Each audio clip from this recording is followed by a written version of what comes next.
Vamos a leer la bendita palabra del Señor en nombre del Padre, del Hijo y del Espíritu Santo. Vino a Nazaret, donde se había criado, y en el día de reposo entró en la sinagoga conforme a la costumbre y se levantó a leer. Y se le dio el libro del profeta Isaías, y habiendo abierto el libro, halló el lugar donde estaba escrito: el Espíritu del Señor está sobre mí, por cuanto me ha ungido para dar buenas nuevas a los pobres. Me ha enviado a sanar a los quebrantados de corazón, a pregonar libertad a los cautivos y vista a los ciegos, a poner en libertad a los oprimidos, a predicar el año agradable del Señor. Enrollando el libro, lo dio al ministro y se sentó, y los ojos de todos en la sinagoga estaban fijos en él, y comenzó a decirles: hoy se ha cumplido esta escritura delante de vosotros. Amén. Oramos. Padre bendito, gracias por este tiempo que nos has permitido adorar y bendecir tu nombre. Gracias por este día en que venimos, Señor, a darte la gloria, a darte la honra. Señor, te hemos adorado, te hemos alabado. Ahora disponemos nuestra mente, nuestro corazón, nuestra atención para recibir tu palabra. Háblanos, te pedimos, Señor, que seas tú trayendo este consejo divino, y toda obra del diablo que quiera estorbar o distraer sea reprendida en el nombre de Jesús. Gracias, Señor. Amén. Tome su lugar, por favor, iglesia. Y le voy a suplicar unos minutos de su atención. Por favor, no se me distraiga. Vamos a predicar en el tema titulado La misión de Cristo. ¿Cuánto lo pueden decir conmigo? La misión de Cristo. ¿Lo puede decir con más ánimo? La misión de Cristo. Estamos en estos versículos a los inicios del ministerio terrenal de nuestro Señor Jesucristo. En el ministerio del Señor, desde sus inicios, Él comenzó a hacer milagros de sanidad, y agregado a eso, la palabra que el Señor predicaba era una palabra de autoridad que traía satisfacción al alma de los que escuchaban. Esto pues vino a despertar el interés en aquellos que esperaban la venida del Mesías Salvador prometido en la Biblia.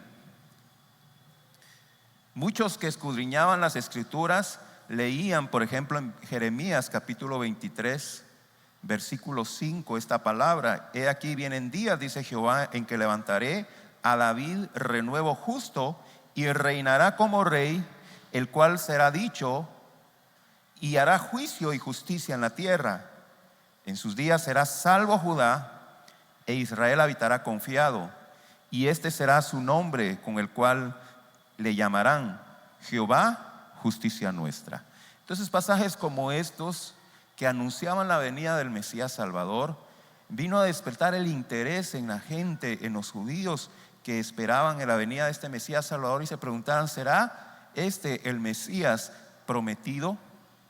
Y aunque ellos no estaban muy lejos de su sentir, lo que sí fallaban era en que ellos esperaban un Mesías Salvador, un rey militar, como lo fue el rey David, que vendría y vencería a sus enemigos físicamente, como en los tiempos del rey David.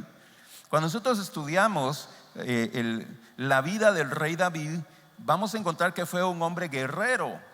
Desde 1 Samuel capítulo 17, que se narra acerca de haber derrotado al gigante Goliat, inicia ahí una vida militar de David muy activa. Era un hombre de guerra que salía con su ejército y vencía a sus enemigos. Entonces ellos esperaban que ese Mesías Salvador viniera de esa misma línea guerrera, y ellos no consideraban, o si lo consideraban muy poco, el sentido espiritual de esa profecía. Amén. De manera que en esta oportunidad, en sus inicios ministeriales, el Señor Jesús tiene la oportunidad para publicar o aclarar públicamente el sentido o la esencia o la razón de su ministerio. El Señor había comenzado a hacer milagros y la gente comenzaba a conocerlo.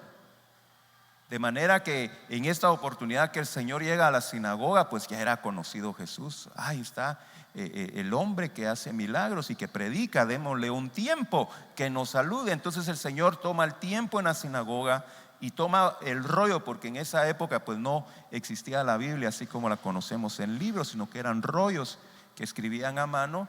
Le dan el rollo y lee ahí precisamente en Isaías. Y el Señor, ahí en Isaías 61, se revela como el Mesías Salvador. Pero aprovecha, hermanos, para aclarar: yo soy el Mesías Salvador en el sentido espiritual. Yo no vengo a armar un ejército para derrotar a los enemigos de Judá físicamente. El Señor no venía a matar personas, amén, sino que Él venía a dar vida y vida en abundancia. No venía a conquistar un reino terrenal. El Señor venía a conquistar un reino espiritual. Y eso es lo que el Señor declara en estos versículos que nosotros leímos. En primer lugar, ahí en el versículo 18 dice: el Espíritu del Señor está sobre mí, por cuanto me ha ¿qué? Ungido. Se habla mucho de la unción,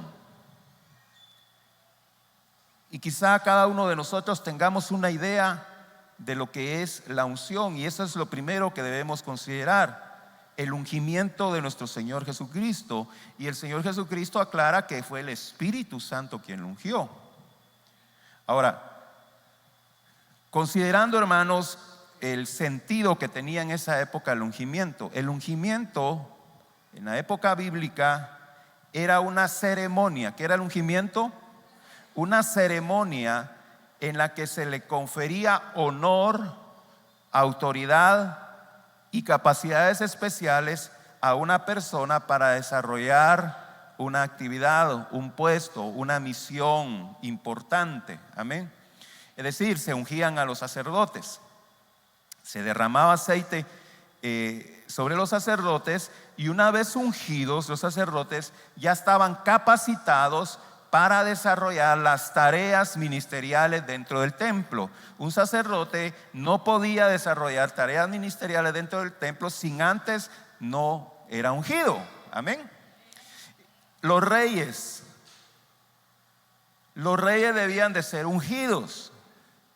Cuando leemos en los libros de Samuel, los libros de los reyes, los libros de crónicas, vamos a encontrar que los reyes, antes de tomar su lugar como rey, debían de ser ungidos para que se le reconociera su autoridad como rey.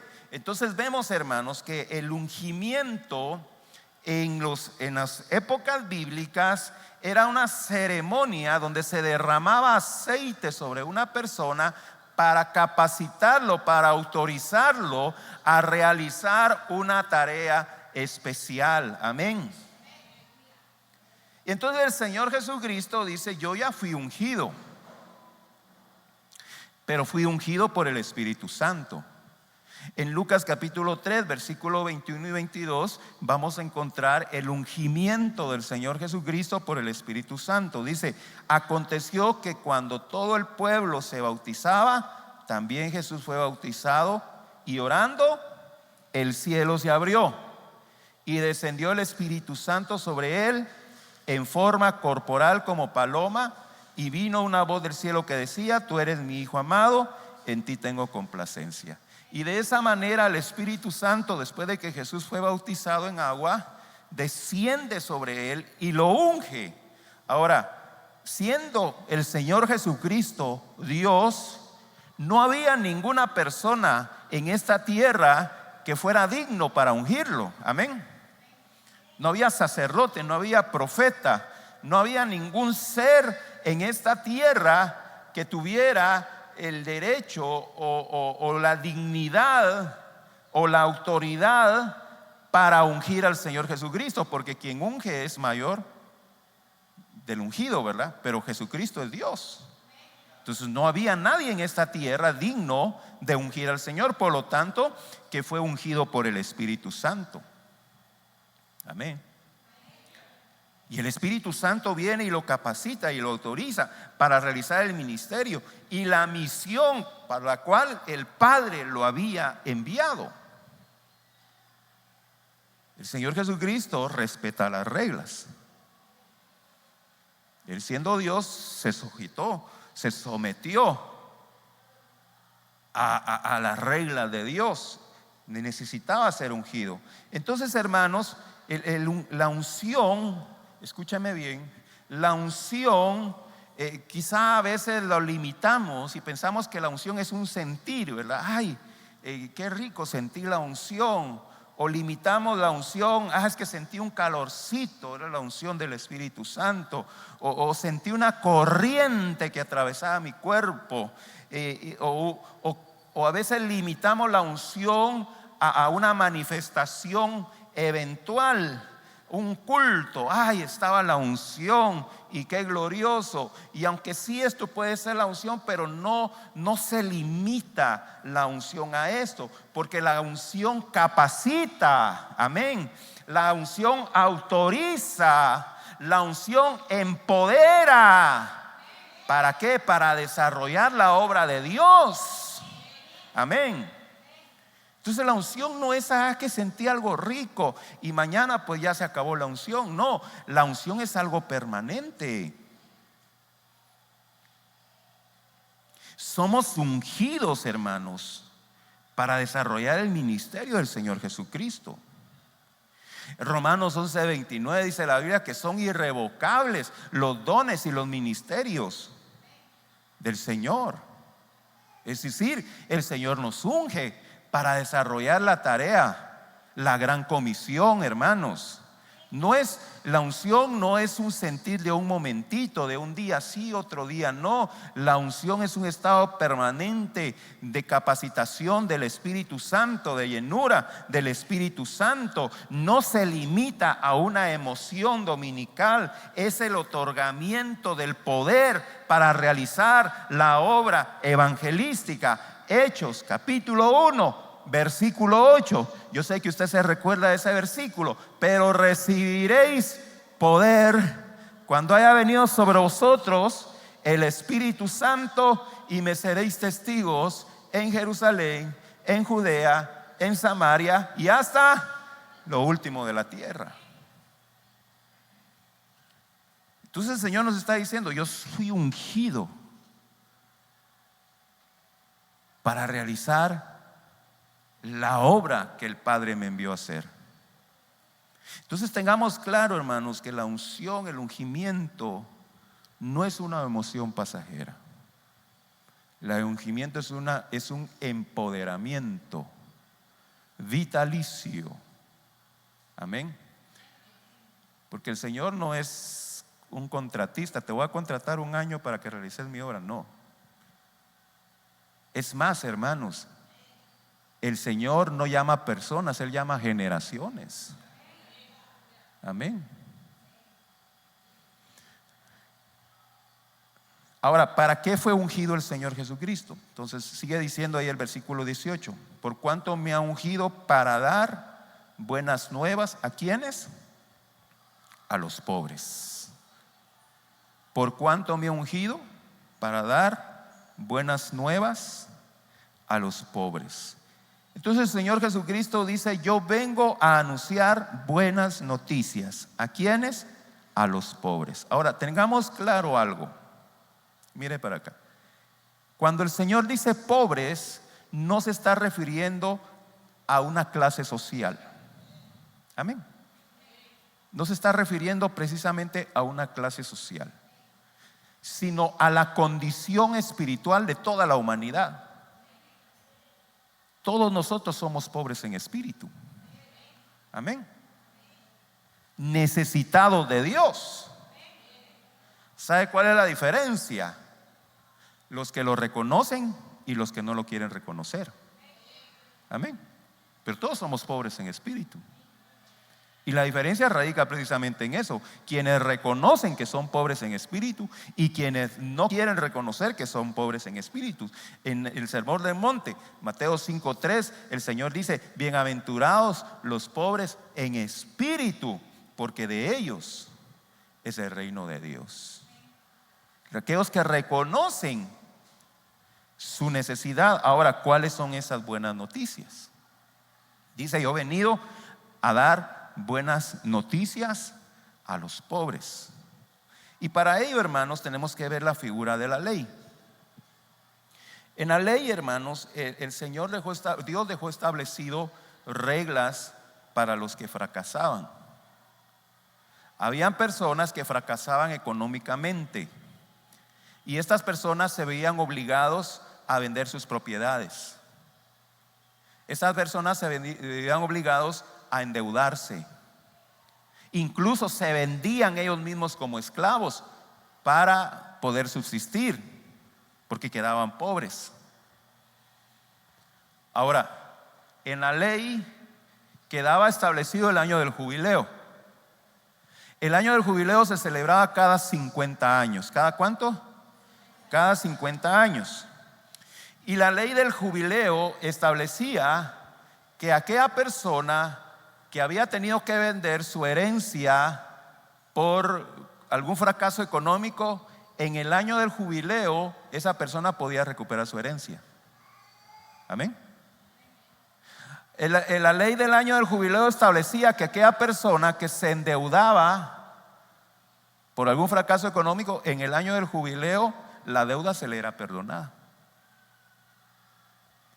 La ley de jubileo establecía que alguna persona que se haya vendido como esclavo precisamente por un fracaso económico, en el año del jubileo esa persona salía libre. Amén. Entonces, hermanos, cuando se comenzaba a anunciar el año del jubileo, esas eran buenas noticias que traían alegría y celebración. Amén. Saber, bueno, viene el año del jubileo, pero tomemos en cuenta que era cada 50 años, ¿verdad, hermano? No era cada 5, 10 años, era cada 50 años. Entonces puede ser que la deuda de un padre la heredara a su hijo, pero en el año del jubileo esa deuda será perdonada. O puede ser que un padre vendió su herencia y murió, y cuando llega el año del jubileo su hijo iba a recuperar esa herencia. Entonces, cuando se anunciaba el año del jubileo, pues era buenas noticias, y más que todo, escúcheme bien, buenas noticias para los pobres. No tan buenas para los ricos, ¿verdad? Que eran los que tenían todas las propiedades. Por eso ahí en versículo 19, el Señor Jesucristo, leyendo el libro de Isaías 61, dice: a predicar el año agradable del Señor. ¿Cuál es ese año agradable? El año de buenas noticias. Ahora, veámoslo ahora del punto de vista espiritual. Por el pecado, el ser humano ha perdido las riquezas espirituales. Amén. Por el pecado, el ser humano ha perdido las riquezas espirituales. Pero la riqueza más valiosa que el ser humano ha perdido es su comunión con Dios. ¿Se recuerda usted qué dice Romanos 3:23? Por cuanto todos pecaron, ¿qué sucede? Están destituidos. ¿De dónde? ¿Entiende usted lo que dice ahí la Biblia? ¿Me está prestando atención o está pensando en la olla de frijoles que dejó en el fuego? ¿Entiende usted lo que dice ese versículo? Por cuanto algunos pecaron, así dice. Todos. ¿Y quiénes son todos? Todos nosotros, ¿verdad? Por cuanto todos hemos pecado, no tenemos acceso, escúchame bien, a la gloria de Dios. Hemos perdido esa riqueza espiritual. Y entonces el Señor Jesucristo a eso se refiere cuando dice que viene a anunciar buenas noticias a los pobres de espíritu, porque el Padre va a devolver todo lo que le fue quitado. Yo no sé, hermano, si eso le alegra a usted o le da igual, hermano. Porque algunos, en lugar de prestarme atención, se ponen a platicar. Yo no sé si les da igual. Eso debe de alegrarnos. Ahora, yo no espero que usted lo esté pensando materialmente, porque muchos toman esto materialmente. Se me va a devolver todo lo que me fue quitado, si nunca tuvieron nada en la vida, hermano. Pero ni una bicicleta. Dice, el Señor me va a devolver todo lo que me fue quitado. No lo está diciendo materialmente, lo está diciendo espiritualmente. Y usted sabe bien, hermanos, que Satanás, que el Señor lo reprenda, él nos ha quitado la esperanza, él nos ha quitado la sonrisa, nos ha quitado el sueño, él nos ha quitado la paz, el gozo, la confianza. Incluso nos ha quitado la amabilidad por el pecado, hermanos. No sonríen, la gente no duerme bien. Por eso hay muchos ponen ahí en las redes sociales a la 1, 2 de la mañana, algunos despiertos todavía. ¿Por qué, hermano? Porque se nos quitó todo eso, la paz. Cuando la Biblia dice que a su amado dará Dios el sueño. Amén. Entonces todo eso nos ha robado el pecado, todo eso nos ha robado Satanás. Y viene el Señor y dice, yo se lo devuelvo. La paz que sobrepasa todo entendimiento. Por eso hay personas que están opacas, sombrías, no tienen anhelos, no tienen gozo. ¿Por qué, hermanos? Porque se les ha robado todo eso, el pecado ha robado todo eso. Y viene el Señor y dice, vengo a anunciar el año agradable del Señor, donde todo se te va a ser devuelto. Por eso, hermanos, si usted toma estos versículos terrenalmente, de que usted está esperando que se le devuelva una herencia terrenal, está perdiendo su tiempo, porque eso no es trascendente para la vida eterna. Es decir, hermano, si su tatarabuelo le robaron una herencia y usted está esperando que esa palabra se cumpla, que se me va a devolver todo lo que me fue quitado, está perdiendo el tiempo, porque ya sea con herencia o sin herencia, eso no afecta que usted sea salvo o no. Amén. Usted se puede ir, no usted, alguien se puede ir al infierno con herencia o sin herencia, y alguien puede ser salvo con herencia o sin herencia. Por eso, cuando al Señor Jesucristo le presentan ese caso en Lucas capítulo 12, vamos a leerlo. En Lucas capítulo 12, versículos 13 y 15, llega alguien precisamente para que el Señor intercediera, para que le compartieran herencia. Y dice, le dijo uno de la multitud, maestro, di a mi hermano que parta conmigo la herencia. Versículo 14, mas él le dijo, hombre, ¿quién me ha puesto sobre vosotros como juez o partidor? Y le dijo, mirad y guardaos de toda avaricia. ¿Qué es lo que dice? Porque la vida del hombre no consiste en la abundancia de los bienes que posee. El Señor le dice, eso no importa. Lo importante es que tengas asegurada tu herencia en los cielos. Eso es lo importante. Entonces el Señor viene a anunciar estas buenas noticias y las sigue anunciando a través de su iglesia. Porque miren, hermanos, la Biblia dice que la iglesia es el cuerpo ¿de quién? De Cristo. O sea que Cristo y la iglesia son uno. Pensemos en nuestro cuerpo. ¿Cuántos de nosotros consideramos nuestra cabeza algo aparte del cuerpo? No. Consideramos nuestra cabeza algo integral de nuestro cuerpo. No podemos separar a la iglesia de Cristo, decir Cristo es una cosa y la iglesia es otra cosa. No, la iglesia es el cuerpo de Cristo, de manera que ese anuncio del año agradable, ese anuncio de las buenas nuevas a los pobres, la hacemos nosotros, la iglesia. ¿Cuántos dicen amén? ¿Y cuántos de nosotros podemos decirle al Señor: Señor, úsame para ser pregonero de esas buenas noticias a los pobres? Porque hay mucha gente que necesita que se le dé esas buenas noticias. Hay mucha gente necesitada. Nuevamente vuelvo a hablar en el sentido espiritual. Hay mucha gente necesitada. Pero dice, sigue diciendo ahí el versículo 18: me ha enviado a sanar ¿a quiénes? A los quebrantados de corazón. Y esa es otra condición que todos padecemos: quebrantos del corazón. Hemos sufrido desilusiones, hemos sufrido traiciones, fracasos, nos han golpeado en la vida y quedamos heridos, quedamos lastimados, todos. Y tristemente hay quienes desde su corta edad, desde la niñez, les rompen el corazón. Y en la vida, hermanos, vamos sufriendo golpes, y vamos sufriendo desilusiones, y vamos sufriendo decepciones, fracasos. Por eso, hermanos, que muchos de nosotros consideramos el tiempo de nuestra niñez como el mejor tiempo de la vida, ¿verdad?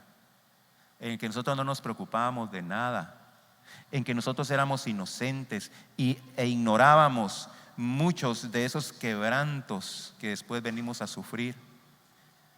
Éramos muy confiados, confiábamos en todos, y fue el momento más feliz, hermanos, porque no habíamos experimentado todos esos dolores, todos esos quebrantos que hemos venido sufriendo en el transcurso de nuestra vida. Hemos sido lastimados, amén. Hemos sido lastimados. Lloramos, sufrimos. Hay quienes, hermanos, que les gusta ir anunciando a todos sus problemas, ¿verdad? Y hay otros que son bien calladitos y solitos sufren, sin decirle a nadie. Están sufriendo, adoloridos por todas las desilusiones que han sufrido. Pero tenemos que cargar con todo ese dolor. Y entonces, hermanos, esa es la razón por la que a veces, como dicen algunos: ay, este se levantó con el pie izquierdo. Y es un insulto para nosotros los zurdos, que nosotros los zurdos con el pie izquierdo nos levantamos. Y es por eso, hermanos, que se vive estresado, se vive afanado, se vive preocupado, intranquilos. Queremos olvidar, hermanos, nuestra mente muchas veces se arremolinan esos pensamientos de cuando nos lastimaron, de cuando nos ofendieron, cuando nos traicionaron, cuando jugaron con nuestros sentimientos. Y eso pues a nosotros nos deja intranquilos. Y queremos deshacernos de todo eso con distracciones terrenales. Ay, me voy a ir con los amigos para olvidar los problemas, dicen. Ay, me voy a ir de viaje unos días a la playa o no sé dónde. Me voy a ir a distraerme de todos esos problemas que tengo. Voy a agarrar un pasatiempo. Me voy a ir a jugar pelota, básquetbol, no sé, para distraerme de todos estos problemas, de todo esto que hay en mi corazón. Y tristemente, hermanos, algunos otros se van a otros extremos porque quieren sanar su corazón a través de los vicios, a través del alcohol. Dice: voy a emborracharme para olvidar mis penas, dicen. ¿Han oído ustedes eso, verdad? Pero estas cosas no sanan, hermano. Escúcheme, por favor. Esas cosas solo distraen por un momentito, no sanan.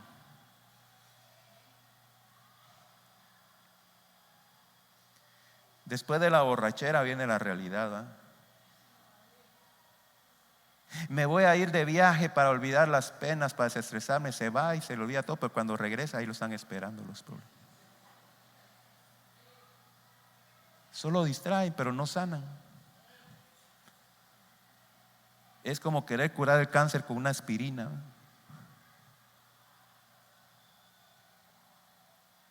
Se rompió una taza, ay, la vamos a arreglar, vamos a pegar chicle para que se vuelve a arruinar, hermano. Así es todo esto. Buscar, hermanos, una solución, buscar un alivio en las cosas terrenales es un alivio temporal. Nuevamente volvemos al estado en que estábamos antes. ¿Sabe qué es lo que necesitamos? Necesitamos al alfarero divino, a Jesucristo. Jeremías capítulo 18 le dice Dios a Jeremías: Jeremías, andate a ver a la casa del alfarero lo que está haciendo. Y cuando Jeremías llega, el alfarero estaba haciendo una vasija, pero de repente la vasija tuvo un problema y ya no funcionaba igual. Entonces, ¿qué hizo el alfarero? La despedazó, amén, y la volvió a hacer de nuevo. Hermanos, dice Apocalipsis 21:5, hablando del Señor Jesucristo: he aquí yo hago nuevas todas las cosas. ¿Qué le quiero decir con esto? Mi Señor Jesucristo no es un chapucero. Él hace nuevas todas las cosas. ¿Se acuerda usted de 2 Corintios 5:17? ¿Cuántos se acuerdan de ese versículo?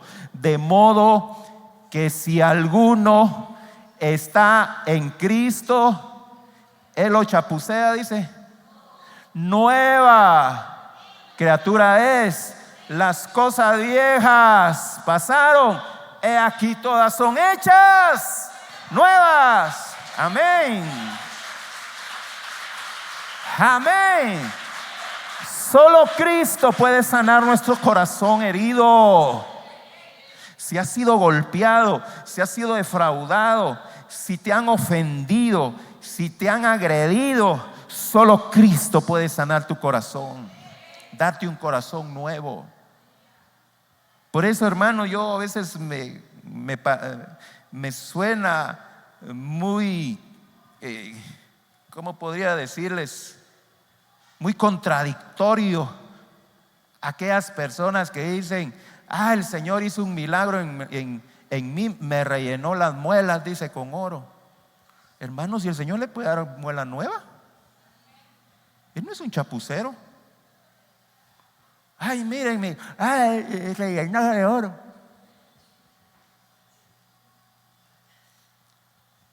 Apocalipsis 21:5: yo hago nuevas todas las cosas.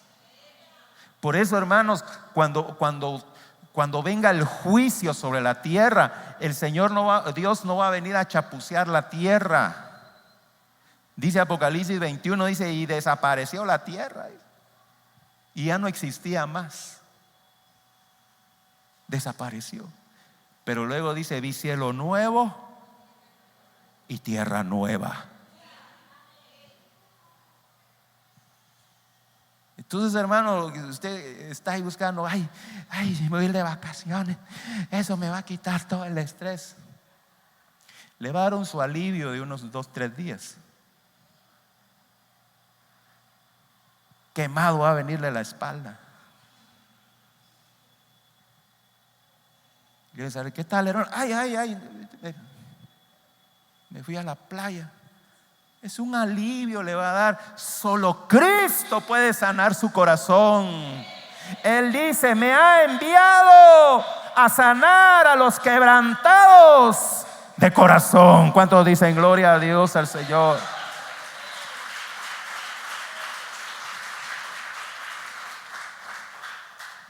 Iglesia, escúcheme, el Señor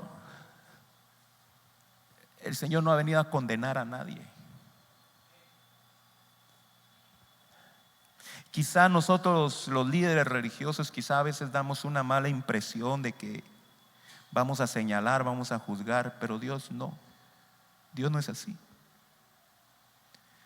Dios viene a restaurarnos, no a condenarnos. Él no lo quiere humillar por sus errores. Él está dispuesto a perdonarnos. Y una vez Él nos perdona y Él una vez nos restaura, jamás, escúcheme bien por favor, aunque sea esto, escúcheme, jamás nos va a echar en cara nuestros errores. Isaías 43:25. Yo soy el que borró tus rebeliones por amor a mí mismo, y no me acordaré de tus pecados.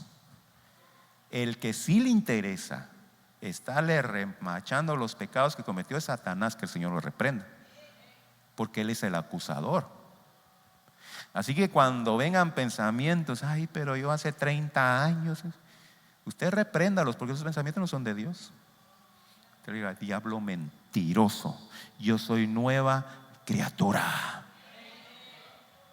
Dios no le va a reclamar por sus errores. Si viene eso, es de Satanás y usted tiene que desecharlo en el nombre de Jesús. Así de que, hermanos, esta mañana el Señor nos dice: ¿se siente usted herido? ¿Se siente usted lastimado? Cristo ha venido a sanar los quebrantados de corazón. Tristemente hay personas, hermanos, y no quiero juzgar a nadie, el Señor lo sabe, quiero predicarles. Tristemente hay personas lastimadas que dicen: necesito una compañera que me ame, que en verdad me quiera. Y piensan que con una compañera va a recibir sanidad en su corazón. O piensan que si consiguen un compañero porque el que tenían antes lo lastimó, si me consigo otro, entonces va a venir a sanar mi corazón.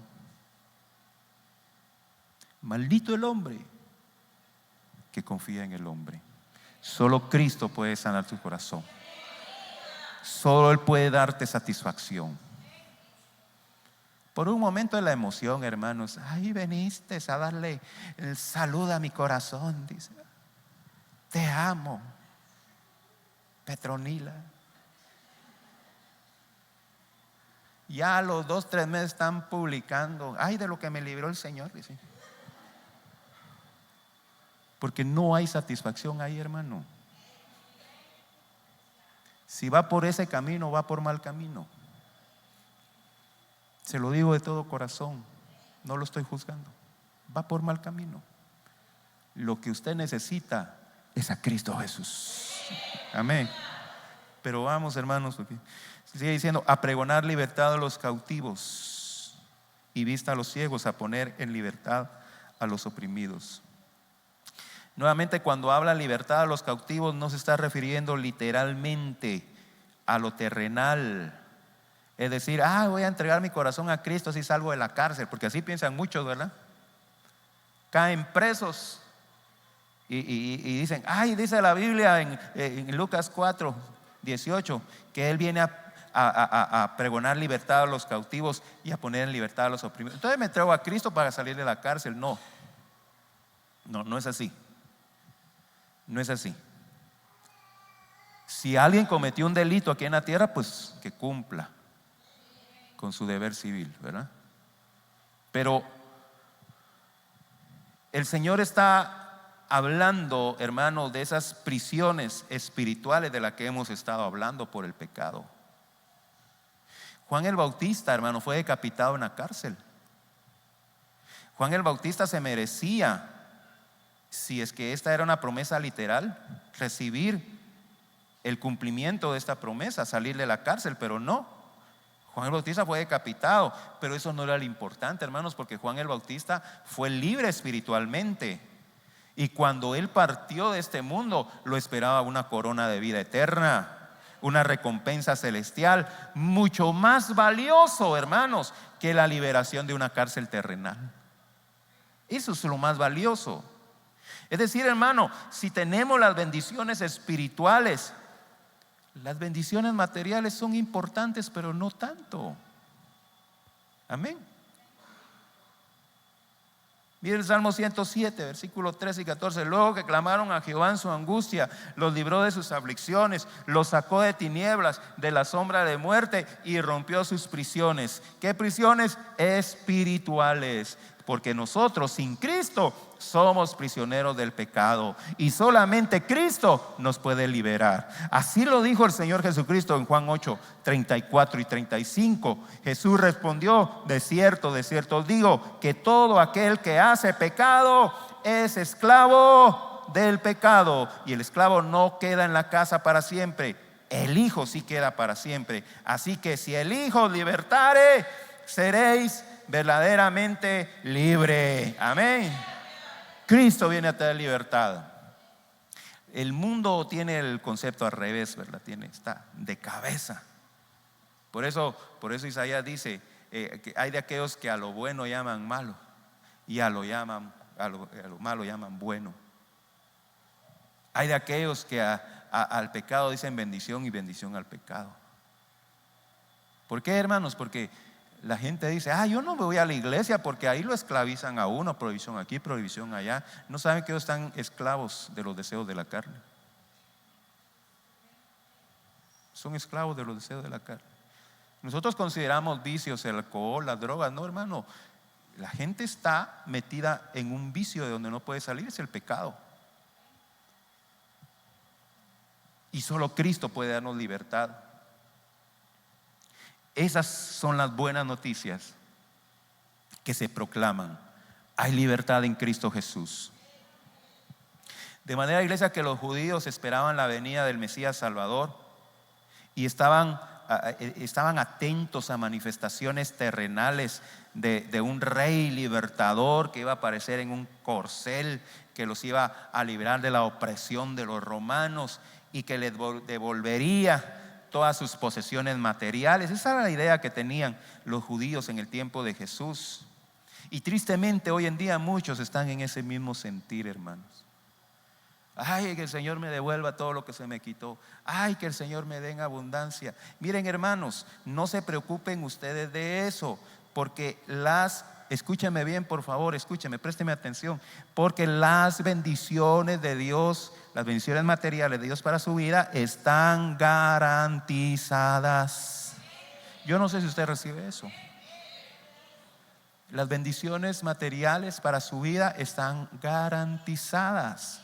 Mateo 6:33, ¿se acuerdan?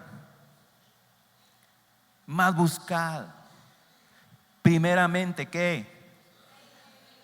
El reino de Dios. Las bendiciones materiales no, el reino de Dios y su justicia, y todo se te va a dar por añadidura. Eso ya está garantizado, hermano. ¿Por qué se afana?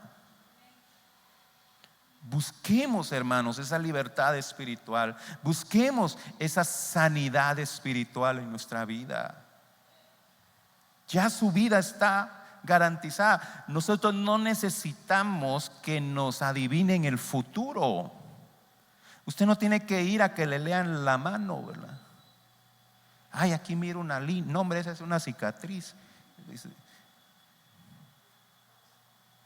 No necesita, hermano, porque su futuro está asegurado. Su futuro está asegurado. Pase lo que pase, diga conmigo, pase lo que pase, yo voy a estar bien. ¿Qué se preocupa? Pero sí, hermano, necesitamos traer nuestras angustias al Señor, nuestros temores, nuestras desilusiones, nuestras decepciones, nuestros traumas. Hay quienes traen traumas de niños. Tráigaselos al Señor. Tráigaselos a Él. Se siente triste, se siente solo, angustiado. Necesitamos de Cristo. Necesitamos de Él.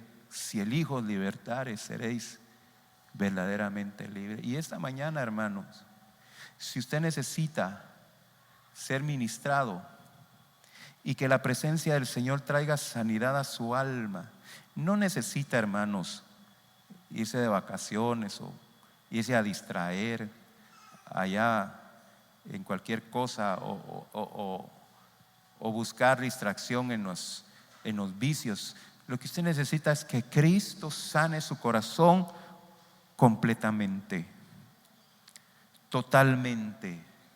Así que le voy a pedir que se ponga de pie, iglesia.